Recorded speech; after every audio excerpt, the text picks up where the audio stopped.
ನಾವು ಬಂದಿರೋದು KSRTC bus depot ಎಷ್ಟು ಕೆಲಸ ನಡೀತಿದೆ ಅಂತ ನೋಡ್ಕೊಂಡು ಹೋಗೋಣ ಅಂತ. ನಮ್ಮ ಹಿರಿಯೂರಿನಲ್ಲಿರುವಂಥ KSRTC ಬಸ್ ಡಿಪೋ ಹೊಸ್ದಾಗಿ ಆಗ್ತಿದೆಯಲ್ಲ, ಅಲ್ಲಿಗೆ ಬಂದಿದ್ದೀನಿ. ಬನ್ನಿ ನೋಡೋಣ ಏನೇನು ಕೆಲಸ ಆಗಿದೆ ಅಂತ.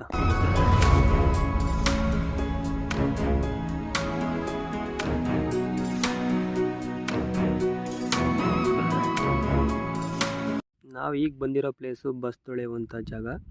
ಇಲ್ಲಿ 100ಕ್ಕೆ ಒಂದು 75% ಕೆಲಸ ಆಗಿರ್ಬೋದು. ಒಂದು ಕೊಠಡಿ ಕೊಟ್ಟಿದ್ದಾರೆ, ಆ ಕಡೆ ಈ ಕಡೆ ರಾಡ್ ಹಾಕಿದ್ದಾರೆ. ಆ ರಾಡಲ್ಲಿ ಇನ್ನೂ ಪೈಪ್ಲೈನ್ ಎಲ್ಲ ಮಾಡಬೇಕು, ಆ ಕಡೆ ಈ ಕಡೆ ವಾಟ್ರ್ ಬರೋ ಅಂಥದ್ದು ನೋಡ್ಬೋದು ನೀವು. ಇನ್ನು ಬನ್ನಿ ನೆಕ್ಸ್ಟ್ ತೋರಿಸ್ತೀನಿ ಏನೇನಾಗಿದೆ ಅಂತ. ಈ ಪ್ಲೇಸು ಬಸ್ ನಿಲ್ಸ್ಕೊಂಡು ಏನಾರ ಕೆಟ್ಟೋದ್ರೆ ರೆಡಿ ಮಾಡೋ ಜಾಗ.